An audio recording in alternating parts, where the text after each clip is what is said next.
Good morning, good afternoon, and good evening to you wherever and whenever you are joining us. Welcome to our latest edition of What Caught My Eye, or WCME Sports. As always, I'm your host, the coach Nick Vesci, joined by the boy Stephen Vesci. What up? And not pictured here, but with us in spirit is the man Stephen Comlow. He's dealing with an illness right now. We wish him the best. Hope for a speedy recovery, and that we'll be able to see him back at the desk next week for our next show, right in time for the heart of football season. Now, before we get into our top catch for the evening, just a reminder to follow us on all of our socials. That's on X, Instagram, Facebook, Twitch, TikTok, Snapchat, and Threads. I think I got all of them at WCME_sports. Twitch. Twitch, I say Twitch? I don't think so. Miss Twitch. Gotta have Twitch. At WCME_sports. Our episodes drop every Wednesday at noon on Spotify, YouTube, and iHeartRadio.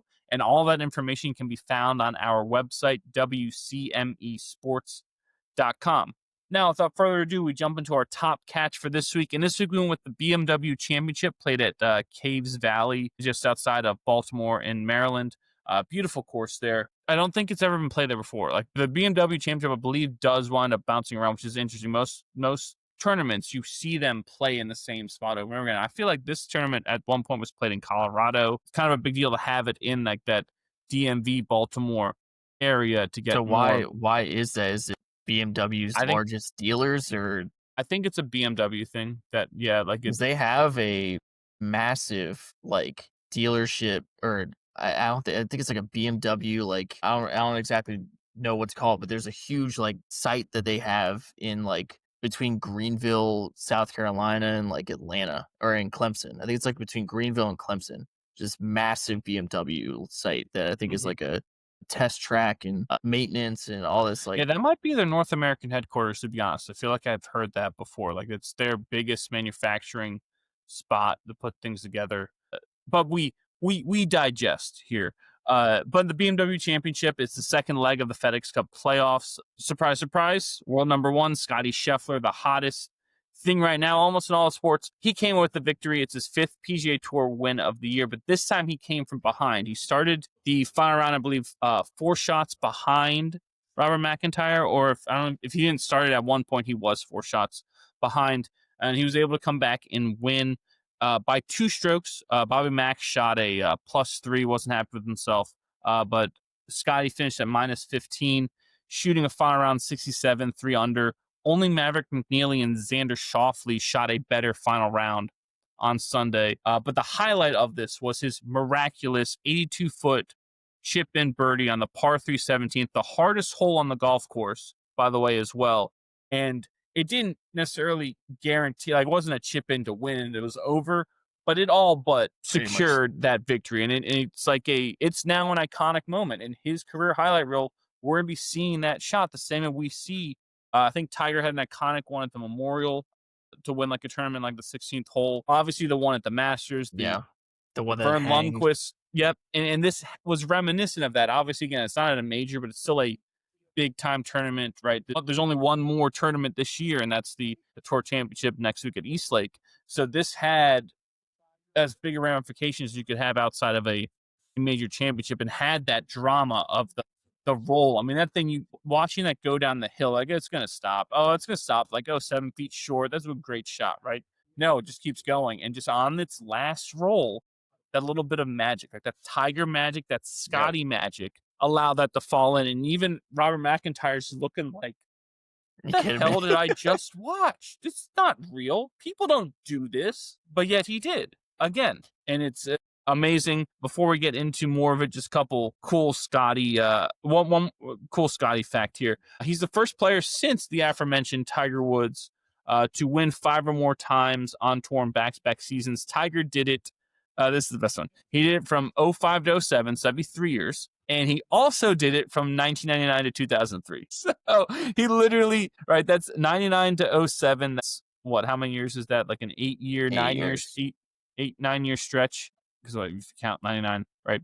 And of those years, there's only 1 year, 04, that he didn't win 5 times on tour, which is, again, we talked about this a few weeks ago when Scotty won the Open Championship, how he's in the conversation with these stats with Tiger, but So he still can't say that he's at Tiger's level 100% because that is asinine that from 1999 to '07, Tiger won at least 5 times every year but one, right? And Scotty's the first person to just win back-to-back years since him. So he gets that stat, but again, let's pump the brakes on it. The other thing that Scotty gets to do that Tiger didn't really have the opportunity because the FedEx Cup didn't start till '07. If Scotty wins next week at Eastlake, he will be the first repeat champion of the FedEx Cup, which is interesting. But again, it's only been around since '07. So no one has ever won it back to back years. But if Scotty can win next week at Eastlake, he will be the first repeat champion of that trophy, which is kind of cool. And take home the just gigantic prize. I mean, an his absurd prize money amount of for the money. BMW was absurd. The tour championships at least 15 million winning it. So Yeah. a lot on the line. So he still has to win, right? Because we talked about it last week, but it still confuses me. The like the numbers next to these people who are like finishing, like someone had to finish top 30 to keep Yeah, going or keep all it playing, is that that's just so all the way up until now, you are accumulating points in every tournament just to play in this tournament. based off of where you finished, right? And so coming into this tournament, there are standings based off of your points, the same way like NASCAR, you have standings Yep. based off of the points that you earned. And at the end of this tournament, if you're not in the top 30, you're eliminated. And again, it's an accumulation of all of your stuff throughout the year. So you could finish 20th in this tournament, but when you accumulate all of your points this year, that puts you at the 35th person, Right. But which now lets all you of out. it's wiped out. Now it's all wiped out. It's just those 30. Yes, it's just these 30 golfers are going to show up at Eastlake in Atlanta. Everyone's going to start at even par, which is better because before they were giving like strokes, like because you're number one, you started -10, Yeah. Yep. which is stupid, right? Everyone is was in favor of getting rid of that. So everyone's going to come in this tournament like it's a major or any other tournament. You started even. The winner of this tournament at the end of 4 days will be the champion. So basically, by finishing the top 30 after last week, you've earned the opportunity to have this 1 week where you can win and it's anyone's game. I Whereas got you. before it was, right, the guy who's came in 30th coming in here has no shot because he's starting 10 shots behind the Yeah. leader. It was You can't make it up. stupid. But now Yeah. everyone's even. So now there's 30 golfers that are all going to fight it out for the crown next week at Eastlake, Yep. I which like is that. cool. That's pretty cool. That's the lowest number of golfers to start a tournament by far, right? I mean, there's Oh yeah, I mean the everything only else is always like 100 plus, and then it whittles down the cut line to like 80 or something. yeah, I Like mean now we it's only got 30, so there's no cuts. I'm there's no assuming, cut. Everyone's right? playing 4 rounds as long as you make it. The only tournament that I know that has less is a tournament down in the Bahamas. I think Tiger puts it on. The Hero Cup, I think is what it's called, or something like that. But it's not a PGA sanctioned event. So I mean, Scotty at this point's won like every tournament that you could ever think of. I think he won at some point, but I was like, oh, this doesn't count towards anything because it's not a sanctioned event. But it's like 20, 25 people I think are in that. Okay, And I think it might be just made up of like it's like you get invited there by Tiger, but I think it's like anyone who's won in the last couple years gets to go. But that's the only field I know is smaller. Is that? right. Okay, But that's pretty cool. yeah, no, that tournament is cool because they also do it during a time when it's like cold as shit, Yeah, mainland America for most of the people, and it's in the Bahamas, so it gives you something to watch while you're cold, uh, and have nothing to do. But yeah, no, so it should be cool. Again, next week, Eastlake is the tour championship. Scotty is gotten to the point, and I think you agree with me. It's now, do you pick Scotty or the field? yeah, and I'll take Scotty. Yeah, I mean, it's all again. It's almost at the point there too. You'd be a fool not to. It again. We're putting him in these types of scenarios that we talked about with Tiger, These are but Tiger like Tiger. scenarios, But let's not not again, Tiger get was ahead playing. of ourselves. Tiger Tiger did looked like stuff Tiger that looked was like so varsity stupid. against JV. Like Yes. it wasn't fair. Yeah, I mean, I've seen a stat. I mean, there's so many Tiger stats that just blow your mind. But one of them was like there's a stretch of like 10 years or something like that, where if you took all of the players who played in the majors, like their combined scored a par, right? Tiger was like combined -234. The next closest person was Phil Mickelson, who for Tiger's career was the second best golfer. but his combined score to par was like plus 166. So Tiger's like next closest person was like almost 300 strokes worse than him combined in all of these majors. So again, let's pump the brakes on saying all of these comparisons, but it is fair to say that we haven't seen someone win at this clip since Tiger. That's I mean, fair to say. Tiger has the mythological stats, like the Tony Gwynn stats, where he could Yes. go like for 1,099 in his career and still hit over 300. Or like the Ichiro stat where his third hit of his career, he never like he went 3 for 10 and never dipped below 300 for the rest of his career. Like these are mythological stats. Yes. Like, yeah, you can't, it almost seems like you can't make them up. And again, Scotty's flirting with it, not exactly there yet, but it it's, to me, that's a developing story every time we watch a PGA Tour event now. Like Is, he's back. yes, how much is he going to improve upon that? Is he going to be able to put himself where he's I mean, I don't. on I'm the Jack Nicklaus, amazed. Tiger Woods level for his, when you think about his career? Yeah, I mean, I'm amazed he followed up last year with an even better year, right? Me too, especially after the accident he had over winter With where he his sliced his hand slice in up his hand, and yeah. missed all these like some of the big tournaments that you have in like January, like the Century out in Hawaii, and wasn't really playing. Like when he came back, like the Players Championship, he really wasn't all the way back yet Because we've seen into great form. years before. We haven't seen people string together great years. We've seen Rory and Spieth. Patrick Harrington had a nice little run. Jessica Molinari had a run where he was like competing in every, like I mean, we up were at the top of every tournament. ready to crown Spieth and Rory Yes, we real were. quick, right? So the improving Morikawa. upon improving upon his previous year is remarkable. And then, as far as I see, there's no reason to doubt him moving forward. Yeah, and then the other amazing thing too is you could argue it's so deep right now. We talked about this in all these other Mhm. sports, and obviously not to take away from the people that Tiger was competing against. But like you said, at that time, training wise, I mean, swing, he the was guys were doing smoking things. No, cigs and exactly. He's playing against guys who are ripping cigarettes and you know half drunk and not working out and all this stuff. And yeah, I mean, it Tiger was changed all that. And but Scotty's the playing. Happy Gilmore quote with the it's funny pants and a big ass, Yes. right? Like my accountant. The neighbor, great golfer, huge ass. Yeah, that's kind of what the era that Tiger came up through, and he changed that to where it is now. But Sky is competing against all these guys who have multiple majors, right? Again, Tiger was competing against a bunch of Hall of Famers as well. But when you think about it, Phil was the chief competitor, but Scotty's Yep. got all of these guys that he's been competing against, like your Rory's, a DeChambeau, a Brooks Koepka, and Jordan Spieth, Justin who's Johnson Justin Johnson, earlier. Jordan Morikawa, Jon Rahm, one win away from the career Grand Slam. I think he needs to win the PGA Championship, get a career Right, Grand and Slam. Right, that's incredible. and Scotty's been competing against all these guys. Justin Thomas, throw him in there. All these multiple time major champions who have won, seemingly every tournament you could win. Scotty is consistently beating these guys when those guys are, it's almost forcing them to look for answers the same way Tiger Yes, it looks forced like they're pressing. other guys. Yes, he makes them press, and that was the whole like Tiger pressure. That you see his The name creep Sunday up on the red. scoreboard. You see Yeah, the that sun. red. Yep, Yeah. right, and it's starting again.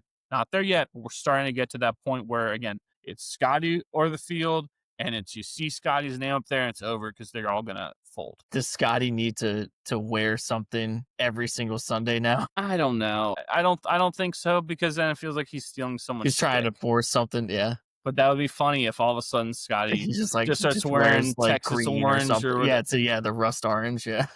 Did he go to University of Texas? He did, right? Yeah, I'm pretty sure. Yep. Thought so too. But yeah, no, it's fun to watch. Yeah, right. We root for underdogs all the time because it's I fun. Like that, love that creates a great story. But we also need to root for greatness when yeah. we can I've see it been rooting because for Scott. greatness You know is what? fleeting, no matter who And you are. Scotty does make it also easy for you to root for him, right? Yes. It's not he's not one of those like, "Oh god, I can't wait for this guy to lose," like your Tom Brady's that you so You hated. mean Tuam? Yeah. But Scotty, I mean, every time I'm like, I want to see him keep winning as many times as he can. Just keep going. Yeah.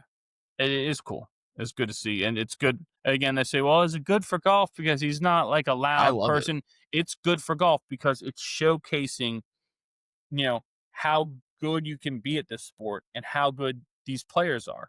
And if you are a fan of golf, He's it's also fun to to me watch that. he's one of the most entertaining golfers right now. Anyway, I mean, we love DeChambeau's like long drives. His YouTubes are always fun, Man of the but people, the people's yeah, champ, man. But essentially what he is. Yeah.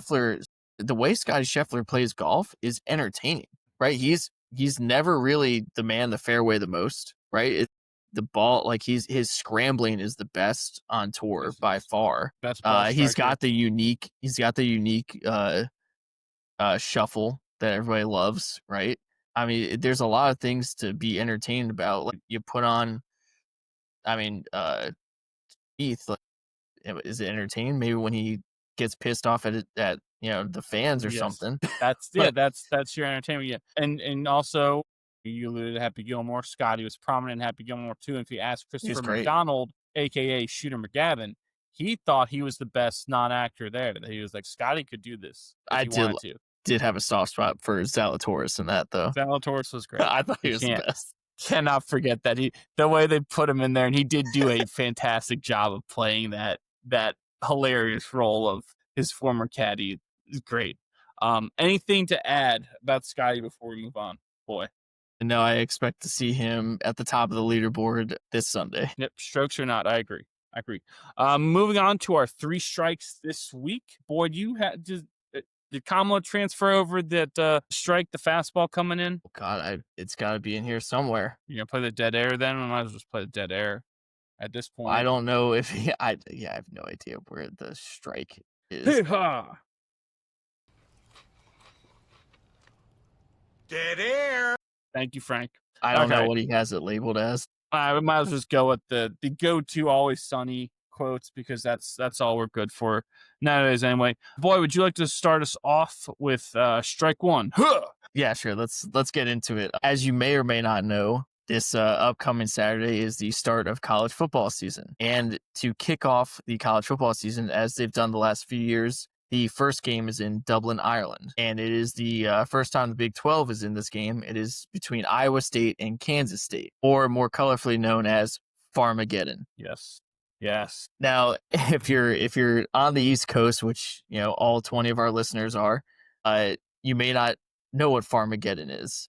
Farmageddon, this is a great rivalry, by the way. This has been played since 1917. Iowa State leads the series 54-50-4.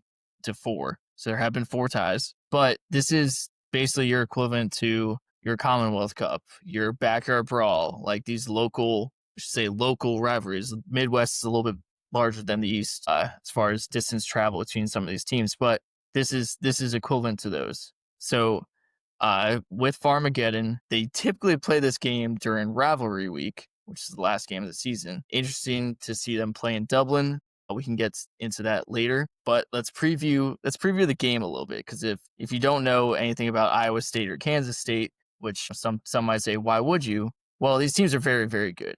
These are 2 teams that are looking to get to the Big 12 championship and thus get to a college football playoff. Iowa State last year, by the way, finished 11-3, beating Miami in the bowl game, which was a massive win for them. Just came short of getting to the college football playoff. Then you look at Kansas State; they finished 9-4, a team that's on the rise as well. So take a look at Iowa State. Kansas State still have Avery Johnson, quarterback? Yes, they do. I'm gonna get into him. Yeah, I'm gonna get into him a little bit later after my Iowa State. I'm a big Iowa State fan, by the way. I love this team. Head coach? Matt Campbell, One of the best coaches in the country. yes. They return Rocco Becht, their starting quarterback, who is the son of who, Nick? West Virginia alum and former Jets great Anthony Becht, current head coach, I believe, of the St. Louis Battlehawks of the UFL. That's correct. Yes. So Rocco Becht is back. He does lose his 2 top receivers with Higgins and Knoll off to the NFL. However, they return their 2 running backs, and they also return 4 out of 5 offensive linemen. If you look at their roster and their depth chart, pretty much all of it, all the guys that are starting, minus a couple, are guys that have been in the program. And this is true as well for Kansas State. These 2 teams don't necessarily reach in the transfer portal to do overhauls. They do it just to fill a need or something depth piece here and there. But for the most part, these are guys that are coming through their programs. Iowa State runs a more balanced offense, more pro style offense than you typically see in college. They will run a lot of under center plays, a lot of I formation. They actually do have a fullback on the depth chart, which is great to see. But look for Hanson, the running back, big power back. He's going to get a lot of touches, and they're going to need him to basically kind of take the workload off of Rocco because of losing those two NFL receivers. You're looking at you don't know who the go-to guy is yet. This Kansas State game, playing a big rivalry game against a big time opponent to start the year, is very tough for a team to replace two go-to guys at receiver. But I believe in Rocco. I believe in Campbell and the way they run things. They also do return their linebacker, Caleb Bacon. Great name, by the way. He had a season-ending injury last year, so he's back. He can bring it home and cook it too. Yeah, he's the heart and soul of their defense. So I'm looking for their defense to take a step. If they do, this is definitely a Big 12 championship caliber team. And then we move to the other side, to Kansas State, another team very, very similar to Iowa State with their continuity and who they bring back and everything. But they do also lose their star running back, DJ Giddens, to the NFL. But Dylan Edwards is lightning in a bottle. He's the guy that's replacing Giddens. He had some time last year. This dude's electric. And then you pair him with Avery Johnson, who might be the most athletic quarterback in the Big 12.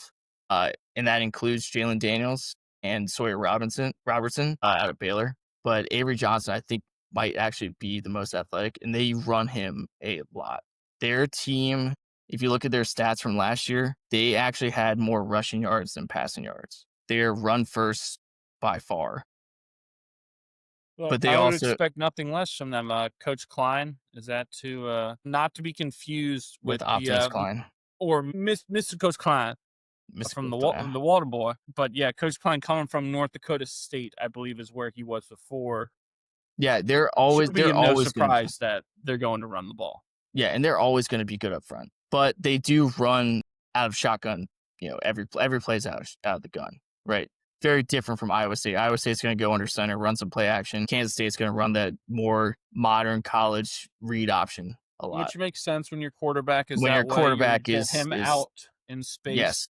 especially if he's going to be your best player and your focal point. I kind of I know this game's in Dublin, and it's the first game of the year, but I feel like the offense is going to have an advantage over the defense. I feel like this game's going to be pretty high scoring, but I think this is going to come down to the wire. And my guy Rocco Beck, that I love so much, he has multiple game-winning drives from last year. He's got an it factor to him. I'm a big fan. I think he does little things very well, things that you can't quantify.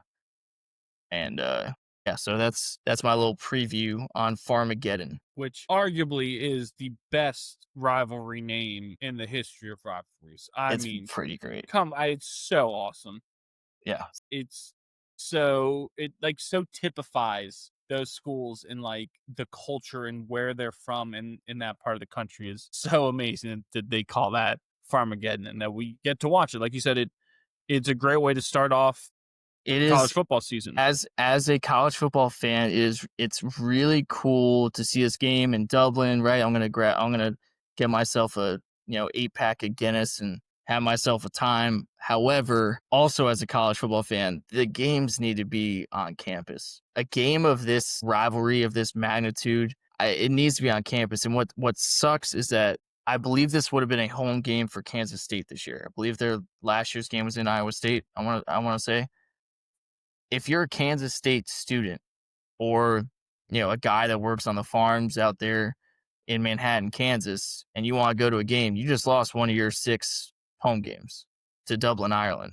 Right? That kind of sucks. And yes, especially because it's a game like this, right? This has 2 ranked teams. It's a rivalry game. 100. This will be the 109th meeting, I believe, if I'm doing that math right. 54, 50, and 4. Yes, correct. 109th. There's storied history there, right? But it doesn't jump off the board. It's not the first rivalry you think of, even with these two schools, right? You might think Iowa State, Iowa, the Iowa. Cy-Hawk Trophy before you think of this, which in a lot of ways is, just as big. And normally that, because Iowa's in a different conference than Iowa State, is normally played early in the season as well. But yeah, you're right. It takes away some of it when you have a rivalry game not played at the school. That's part of the tradition and pageantry of college football, is those rivalry games, right? And what goes into them and how it looks. Even if, again, it's not like, again, we just outlined Iowa State's got multiple rivals. Still doesn't matter. It's so cool to have them there. But it is great for us as fans that are not affiliated with those schools to get to see this, because the game last year in Dublin was fun. But Georgia Tech, Florida State was a raucous affair. That was fun. That was great. I'm sure this is going to be extremely fun as well, right? So it is nice you get to start the year, you get national TV to get these guys on the map to showcase two great teams. yes. Two teams that are in the preseason AP top 25. I know we have our qualms about the preseason polls and everything, but these two teams deserve to be in the top 25. And what's great too is that because of when this is taking place, a game like this is going to get more attention from a national audience than it might not get otherwise in a different week. And so it's cool that everyone's gonna get to see these two teams play that may not have gotten to see them before. So that's where the benefit is, especially as a conference for the Big 12. But you're right, on some level, it is disappointing for the students and the fans, especially the local fans, that this game is going to be somewhere that's not accessible to the masses. Right. I mean, I just think about if you took the backyard brawl next year and said, it's Flyers there would be in Morgantown. Yeah, but at some point that might happen, right? To showcase your sport, to showcase college football, to showcase the rivalry and the passion people have for it. Like, let's go show Ireland what West Virginia and Pitt are all about, and it'd be like, well, I don't. We're an hour and a half away from each other. Let's pause on that. If they do that, then Ireland may not welcome back. Well, what's the difference? I mean, after those people go and demolish the Emerald Isle. Just saying. They may go, oh, we're done. We'll stick with rugby and soccer. And they have some wild sport that's kind of like lacrosse. I forget what it's called. It's hurling. Yeah, hurling. Yeah, we'll stick with those sports. I mean, Ames, Iowa, and Manhattan, Kansas are only 5.5 hours away from each other. That's the Midwest equivalent to an hour and a half ride. That is true. That is true. That's true. So I don't know. I mean, think about this. Like, think about how like upsetting it is for us to talk about. Like, you're moving the backyard brawl over it. Like, if you're a Kansas State and Iowa State diehard, aren't you kind of a little bit? I mean, maybe they're too nice. Well, it's too nice. And again, like I pointed out, this may not be. Again, I can't speak for Iowa State and Kansas State fans because I'm not one of them. But may not necessarily be the rivalry that they're always circling. Right, I feel like Iowa State, Iowa is always contentious, and Kansas State, Kansas has that in-state contention and like that animosity that is a little different when it's an out-of-state school, right? So I get that does play into it. Like, I don't know if you would move your principal rival, if that's what you would consider those other two games, to a different country, but because it's not necessarily the principal one or the top tiered rival, that they feel comfortable doing it, right? Like, you wouldn't want to move Wisconsin, Minnesota, but you could move, Minnesota, Iowa, or Wisconsin, Iowa, or something like that over there, or Iowa, Nebraska. Well, I don't know, Iowa and Nebraska hate each other too. That might be their number one. I remember College Game Day went to a couple years ago, Iowa State at Iowa, because they again normally have to play at the beginning of the year because of the way their conference schedules shake out. And every single sign behind them had nothing to do with Iowa State, but everything to do about Nebraska and the state of Nebraska. Just hating on them. Who's shucking the most corn? It was hilarious because it was like, do they even play Nebraska this year? Like, they're not even playing them. They don't play them for another however many weeks. You're playing an in-state rival, and everything was about how much they hate Nebraska, which is hilarious. So yeah, I think that plays into it, is that you get everyone's going to know now what Farmageddon is, but you're not jeopardizing the marquee rivalry matchup. That's all. Moving on, strike two. I will go ahead and take. I'm going to go with the Live Golf finale. Right, Live. You do what you want. But yeah, Live Golf Indianapolis was the last event they had. Next week is going to be the team championship, which is like almost like a Ryder Cup match play style event. So it's not going to be the same as a normal stroke play tournament. This is their last stroke play in Indianapolis. Was packed. The most, I think they said like the most attended one they've had in the U.S. And I think it like sold out. There were a lot of people there, which was cool to see. But if you missed it, John Rahm came from behind to win the individual season points race for the second consecutive season, overtaking Waco Neiman by shooting a final round 60 in the final round. He almost holed his approach shot on 18. I mean, when I say almost hold it, like it was a tap in, and that would have been for 59. And My God. wild, right? And so Waco Neiman, interestingly, won a He has ton of times this year. 5 wins. So I saw this. He has Yes, 5 5. wins. It's based on your total under par. Well, no, it's all about points, just the same way as Oh. where you Well, where yeah. you So finish. it felt like And his Neiman other, was Ricky Bobby, yeah, and John Rahm was Sacha Baron Cohen. Jean Girard. John Gerard. Yeah. Thank you. Yes, no, yeah, because the other events they talked about too, Waco did not do well. So he either won and like Won or one going lost. away too, like would destroy everyone, or fell off the map. And so that's how If you ain't Rahm, first, you're last. yeah, Rahm got this and won the title despite not winning a single event this year because he consistently was there. And so you say, well, how did he not win this one, right? So again, he shoots a final round 60. It looked like he had secured the Live Golf Indy title, right? Taking away from Sebastian Munoz right at the end, right? But Munoz shot, both finished 22 under par. Munoz got there, though, by birdieing the final 2 holes. So basically, Rahm finishes up with this incredible run. 60 is asinine to begin with. Just can't even fathom that, right? He gets this magical round, and he's 2 strokes clear, and Munoz is playing the final group, meaning he was a couple holes behind, and you think he's got it wrapped up, and you go, well, Munoz's only shot is to birdie his final 2. What does Munoz do? Sticks them both in and knocks it in and forces a playoff, right? Earlier in the week, Munoz shot a 59 as well. Like his first round was a 59. So before you go, well, what's happened to this course? The course was pretty easy. Excuse me, and all the players knew it. Many players and caddies before it started said someone's going to shoot a 59. So it was evident to them. But, sometimes that's fun, right? Sometimes you want to see the grind. Sometimes you want to see these guys do stuff where, like, that is awesome that he just hit that shot so close, right?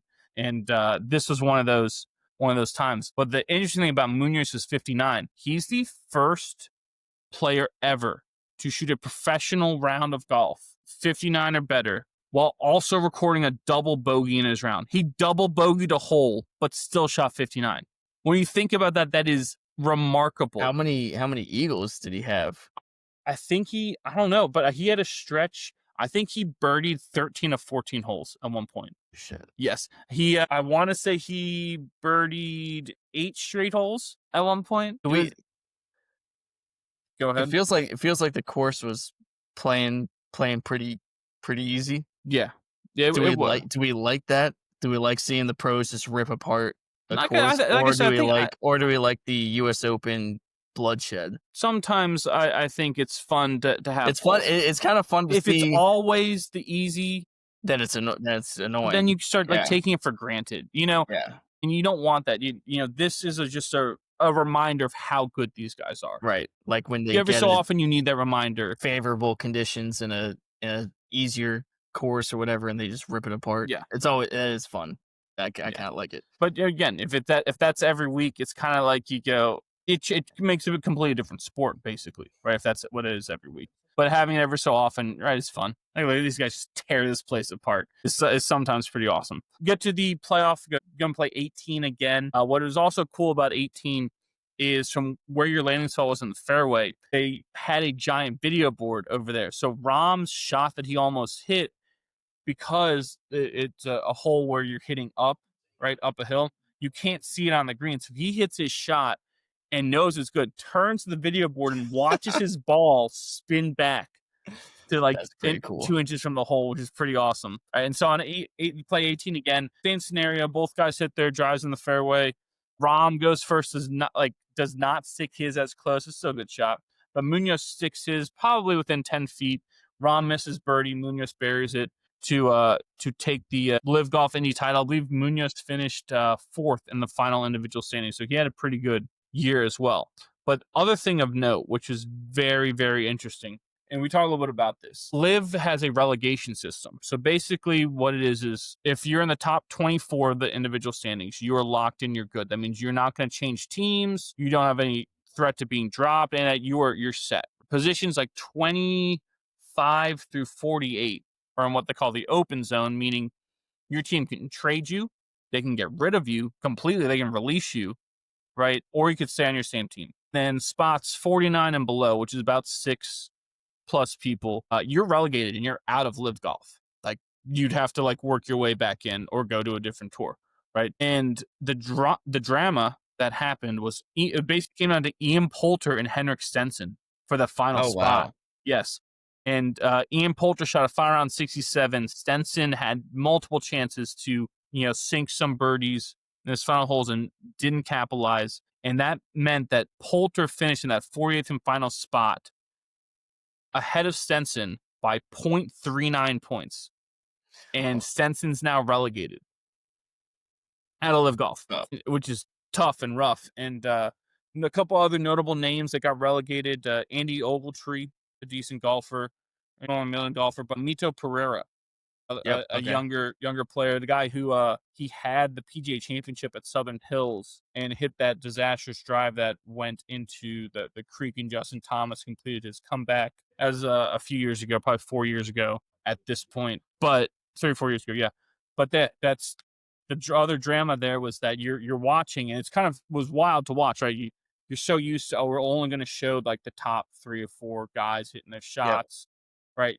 It's like, hey, we're going to cut to Ian Poulter, who is sitting in 15th place, but this birdie putt is massive because if he makes this, it may be the difference between him having a spot on tour or not. And I mean, yeah, relegation's always fun. It keeps you engaged with and entertained with the people, people or yeah, teams that are on the lowest part of the. I mean, it promises that everything matters, and that's the Yes. biggest reason that European soccer or football is such a big proponent of that, is that they make it so in Every theory every every game up until like something gets clinched or it's mathematically impossible, which happens sometimes, but not all the time, but that everything matters and that all of these goals, goal differential matters, right?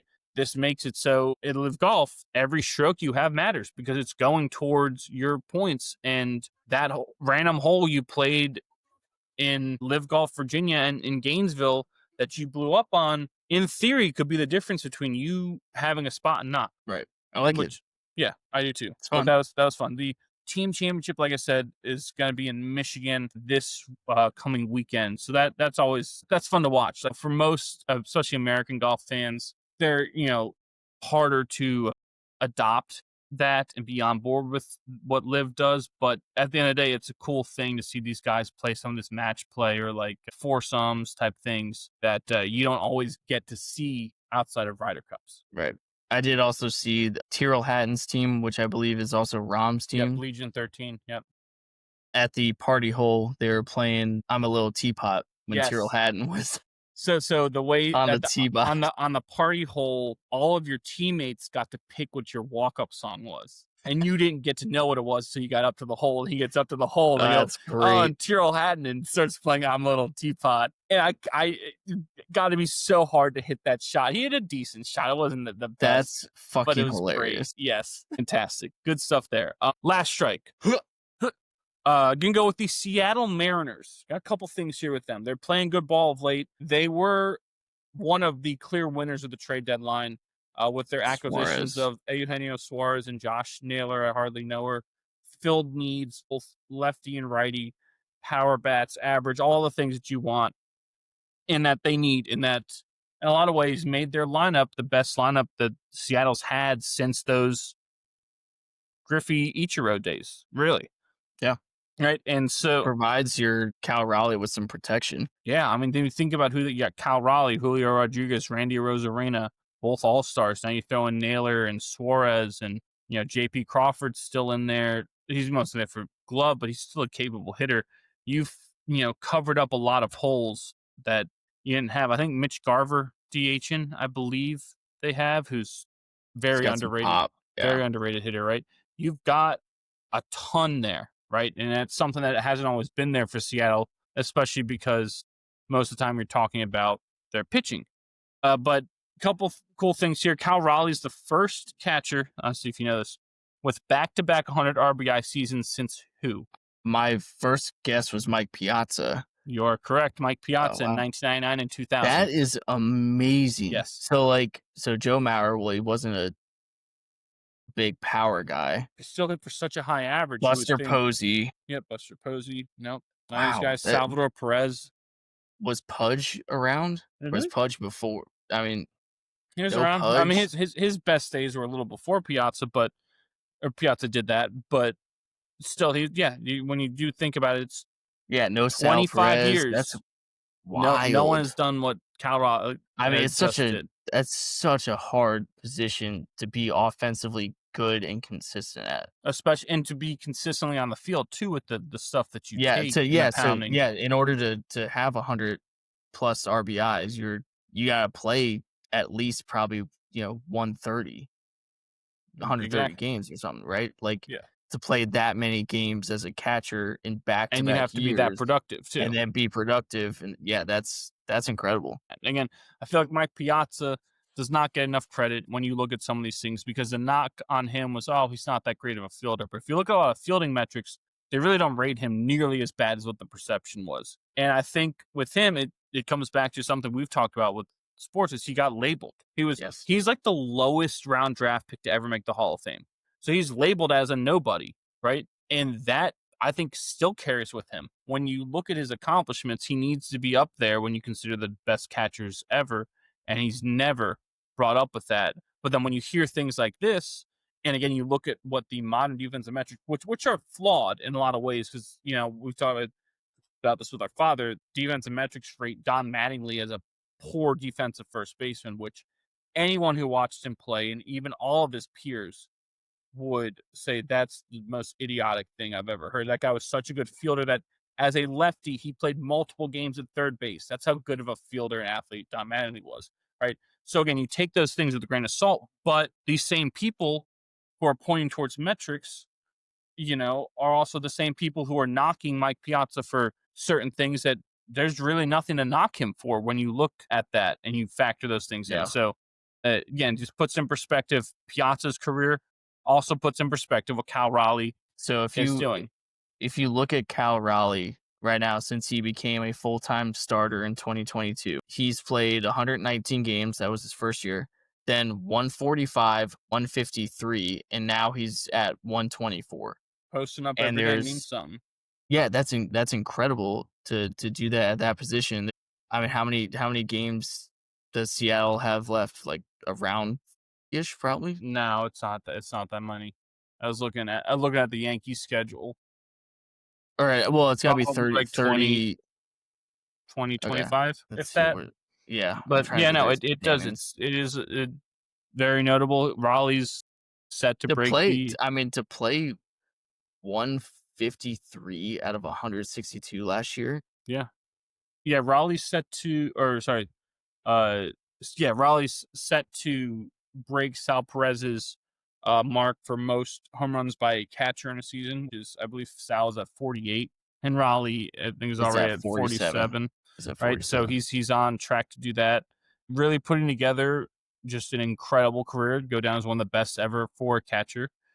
Especially again at that position to do what he's doing, and as a switch hitter too. It's one of the best switch hitting seasons ever. I want to say Mickey Mantle has the record for most home runs in a season by a switch hitter during the 61 season, the Roger Maris year, whatever Mickey Mantle hit 50. somewhere in the was it 50? Yeah, I thought it was 54. I But believe somewhere in the 50s, they Mantle said they has that said record. So Raleigh has a chance to break that as well. I was listening to one of the broadcasts. The 58 number stood out to me because I believe they said something like 58 is the to break some record, or it might have been the Mariners single season. Which would be Griffey at 58, which, yeah, makes sense.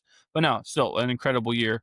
The other thing I wanted to highlight from the Mariners, I said and alluded to their pitching, right? Great pitching staff. Anchored at the end, Andres Munoz has been arguably the best closer in baseball. You got guys like George Kirby, Logan Gilbert. But one guy I want to bring up is Brian Wu, right? Yeah. Who a lot of times is lost in that shuffle with their great arms. But Brian Wu is on the verge of doing something extremely historic, right? He has pitched 6 or more innings in 23 consecutive starts to start this year. So every start he's gone out there, he has pitched 6 or more innings, which is incredible, especially for today's game where most teams are ecstatic to get their starter into the fifth, not even through the fifth, but into the fifth, right? He's pitched 6 or more innings in all 23 of his starts. He's the first pitcher to do so since Clayton Kershaw in 2015. Before Kershaw, it was last done by Juan Marichal. And if you're wondering, has anyone done 24 in a row? Yes. That last happened by a guy named Cy Young.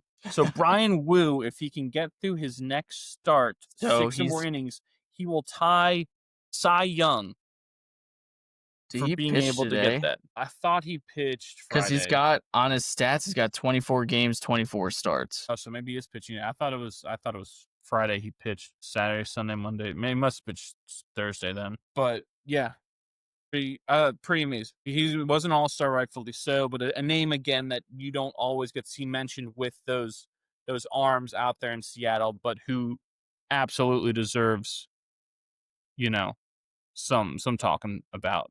Yeah, Boy, absolutely. anything else before we move on to our favorites? Seattle did play in the Little League World Series Classic, which is a really cool event.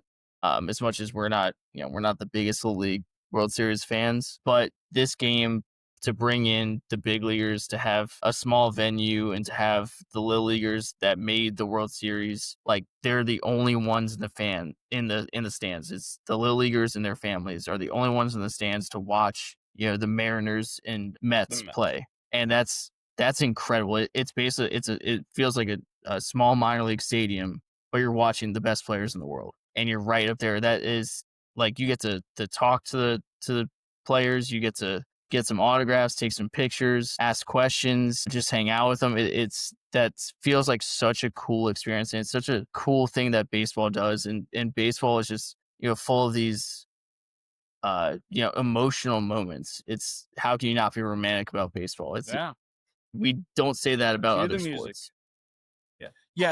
We do. Something cool with that too. The Mets manager Mendoza, I believe is his last name. I forget his first name. But he was talking. He's from Venezuela, and the team representing Latin America is from the town in Venezuela he's from. It's He was like, amazing. whenever I talk to them and like, where are you guys from? He's like, wait, you're from there? I'm from there. He's like, that's like the wildest thing that just turn around and all these kids from his town in Venezuela are all there watching the game and getting to see him. And he talked about too, just see him and like a Lindor and Soto and Julio Rodriguez, all these guys that are from Latin America that these kids look up to.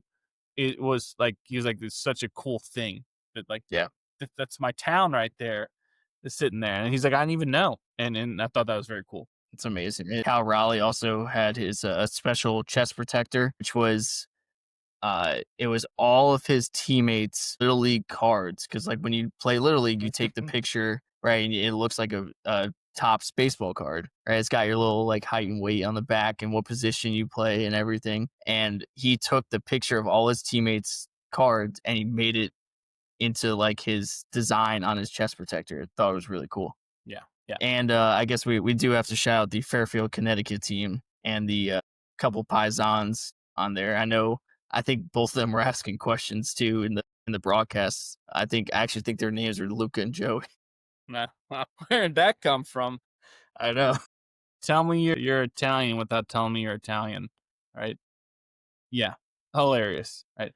Moving on to our favorites this week, brought to you as always by One Legacy Title and Escrow in Jacksonville, Florida. Visit them at onelegacyflorida.com and follow them at One Legacy Florida on Instagram to see how they can help you with your next house closing. One Legacy Title and Escrow, because your legacy matters.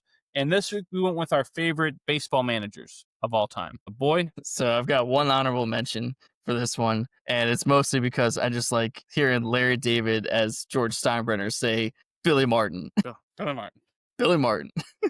uh yeah, we weren't born for those Billy Martin teams, but seemed like all a crazy character to say the least. And I did watch that Bronx is Burning like docu series that they had. It was Billy Martin seemed like a wild man and Yes. deserves an honorable mention on this list.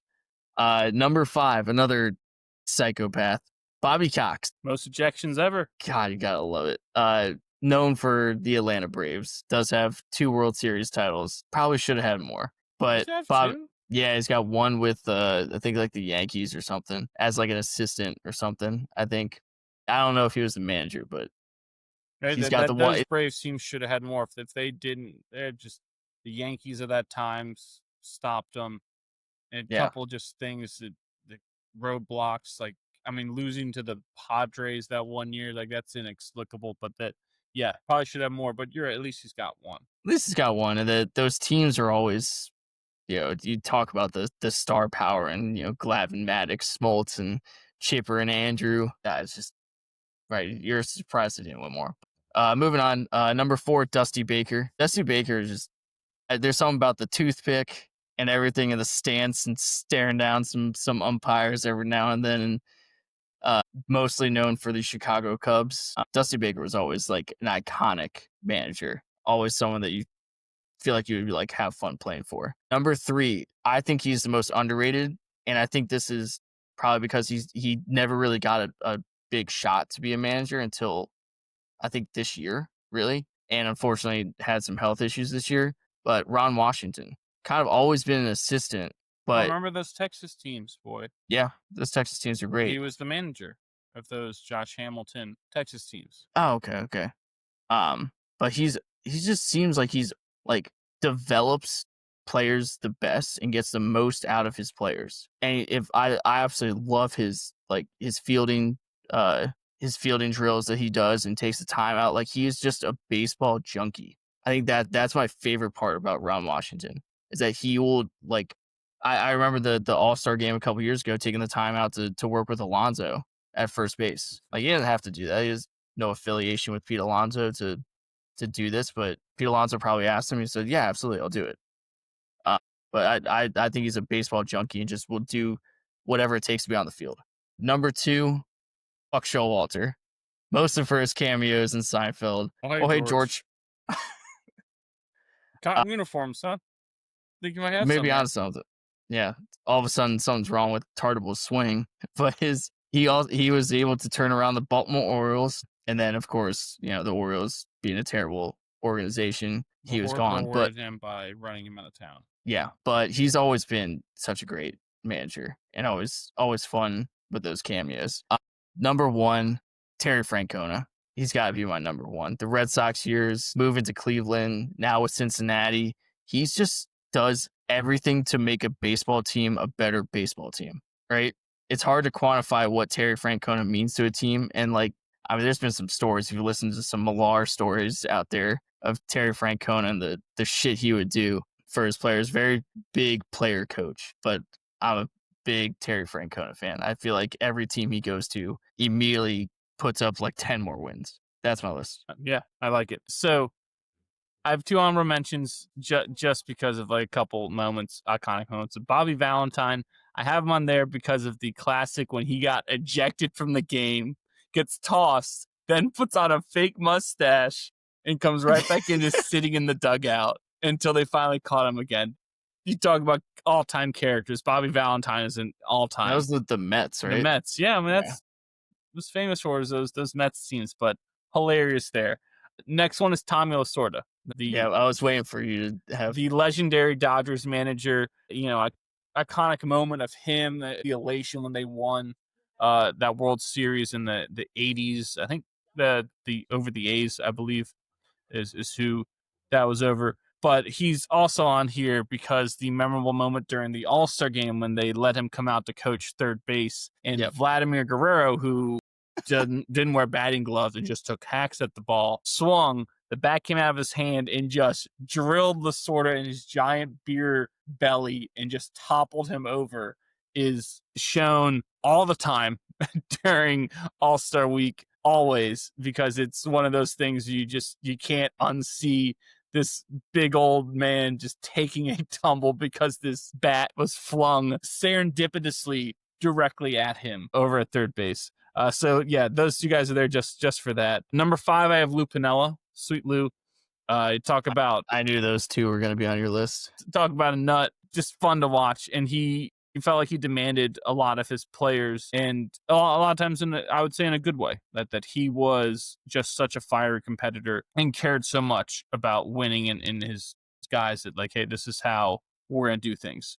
Number 4, I got your boy Buck Showalter, because uh, he's forgotten more about baseball than we will ever know. I think that's right. That's the phrase. He's forgotten more than we'll. Like he knows so much about so many things. There's a reason why he was pretty much successful everywhere he went. Right. The Diamondbacks he turned around before he left, and then they won the World Series. The Rangers he turned around and then left, and Ron Washington I think came in not long after that. Like you talk about the Orioles, right? He's won so many Manager of the Year awards. I want to say he's won 3 times Manager of the Year. And he just, again, he knows so much. You talk about someone who might be the smartest baseball person out there. It very well might be Buck Showalter. Number 3 is Tony La Russa. His longevity speaks volumes. His ability to, again, win different places in Oakland with the A's, the Bash Brothers, and then with the Cardinals, as well as what he's more known for, delivering those, I believe, 2 World Series titles, but just a really consistent, great manager, Tony La Russa, and always felt like he did things the right way. Number 2 is Dusty Baker. Like you brought up the Cubs, but he's another guy, again, he's been to so many different stops, but has won there all the time. Like very much what you brought up with Tito Francona, right? The Giants, Dusty Baker brought them to a World Series, and they lost to the Angels, right? I went to the Cubs, the whole, Marlins fiasco there, and all of that. Then goes to the Reds. Lest we forget the Reds. The last time they were good was with him as manager in the early aughts, and then finally gets his World Series title with Houston, which for a lot of people, why couldn't he have gone with someone else? Why it's got to be the Astros? Gets that to cap off his career. He's one of the best managers ever. Right? I want to say at the time he won, he had the most wins by a manager without a World Series title. Don't quote me on that, but I believe that's what the stat was. That giving him that ultimate success was, that was really the only reason that I was rooting for them at all at any point. Would have been, I want to see Dusty Baker, the guy who says he invented the high five, get his World Series ring, and he did. And number 1 is Joe Torre. Yeah. Joe Torre is, often you would say he doesn't get enough credit because what he was able to do with those Yankees teams in that market, as we've discussed, in excess at this point, it's such a difficult place to do what he did. Like even with all the talent you could get around him, still the last team to win back-to-back World Series, I believe, is still those Yankees teams that they won 3 in a row from 98, 99, and 2000. So to do that, to do it with the class that he did, was fantastic always with managing the bullpen. Right? Lineup construction was always so good and always prioritized. His was always like left, right, left, Yes. like switch. Left, right, switch, left, switch. Yeah. Always did that. I thought that played such an advantage, especially back in the day when you were able to have like a lefty specialist come out that forced that guy, you had to burn an arm, right? That guy's not going to stay in, so you force them to burn that arm because you don't want that lefty who you bring in to get Paul O'Neill. Now he's got to face Bernie Williams, and you don't want Bernie batting from the right side because in a lot of ways he was sometimes a better hitter from the right side. So you're going to have to burn another arm to bring in a righty to turn Bernie around. So, those types of things, very just subtle things that he did that made many of those Yankees teams successful. And his ability to take the pressure off of his players also goes a long way, where they're not having to answer the tough questions he is. And he answered them with as much grace and humility as you could. And again, it's the toughest place to manage, arguably, and I think a lot of people would agree with that. Toughest place to manage in baseball. One of the toughest places in any sport across the world. Yeah. Right? It really is, right? With pressure and expectations and all the things that go with it. Right? You say one thing that could be misconstrued one way, and you're on the back page of the New York Daily News. just how things are there. And for Yeah. him to be able to do what he did is amazing. I think that stuff kind of was what made him leave. Remember, he went and managed the Dodgers for a little while after that. And when he could have just stayed at the Yankees, but I think he got fatigued by it from all Yeah. of it. But he's just Well, and such answering a the time one of burner. the greatest managers of all time. Yeah. Really is. I would love to hear like former players kind of reminisce about him a little bit because like I don't know if you know like Julian Edelman has his own podcast where he'll bring in a lot of former Patriot players and he'll talk about Belichick and like the shit he would like the attention to detail that he would talk he was talking to Stephen Ridley about this certain game because of where they were and what field they were at. He needed everyone to have 7 spikes on their cleats. And Stephen Ridley was with Nike or whatever, and they had 6, or with Under Armour they had 6 spikes, but Belichick's like, no, you need 7, and he slipped going into the end zone. Belichick was like, what the fuck? Put on these cleats. Like I feel like Torrey probably has these like tiny little attention to detail moments that no one else thinks about. Yes. That he's got that help.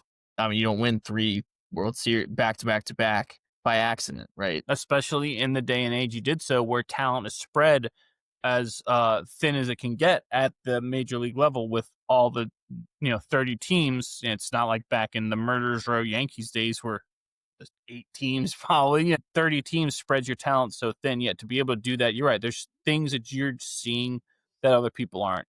He surrounded himself always with great coaches like Don Zimmer, former manager, could have easily been on this list, but more well known as the bench coach for the Yankees. Like people like that he surrounded himself around. Always had a great team of assistants, and you're right. Notice things that other people are just not going to. That's going to bring us to our final segment of what to look for this week. Brought to you as always by VB Cookie Co. Looking for the perfect way to stand out at the next event you are hosting? Well, custom cookies are a timeless way to have everyone still buzzing even after they leave. Look no further for your cookie needs than VB Cookie Co. Follow them on Instagram at VB Cookie Co. and message them to order yours today. Whether it is a bridal shower, birthday, engagement, or baby shower, their team will work with you to make all your cookie dreams come true. VB Cookie Co. for the sweetest moments. Boy, give them the people something to watch for. Well, besides the obvious with Farmageddon coming on, later that night, also college football wise, this might be your only chance to watch the Hawaii Rainbow Warriors. I think they're just the Warriors now. Yeah, I wanted to throw in the Rainbow Warriors because it's cooler. But they play Stanford in Hawaii, and that game is actually a 7:30 p.m. East Coast start. Yeah, so that's like noon there. Yes. That might be your only chance to watch Stanford play as well. That's a good point. Yeah. For how bad they are. I got a couple things here. We've talked about the PLL, the Premier Lacrosse League. Their playoffs start this weekend. Our boy Michael Rexroad from Leesburg, Virginia. Thank you. Rutgers.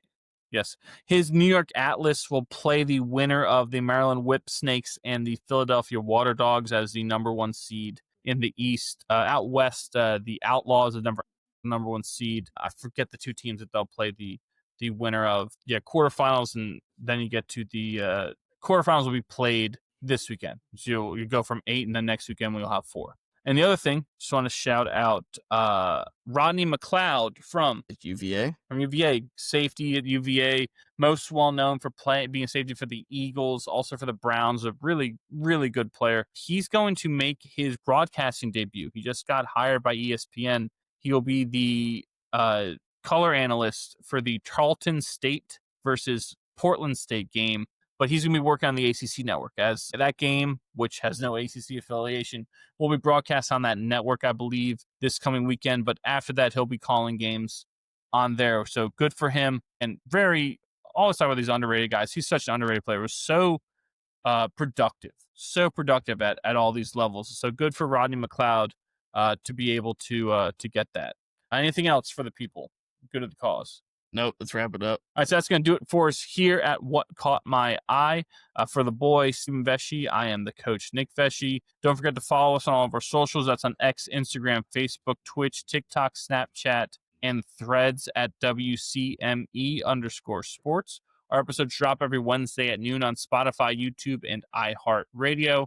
And all that information can be found on our website, WCMEsports.com. Just remember, before we sign off, be decent to each other, have a good one, and we will see you next time.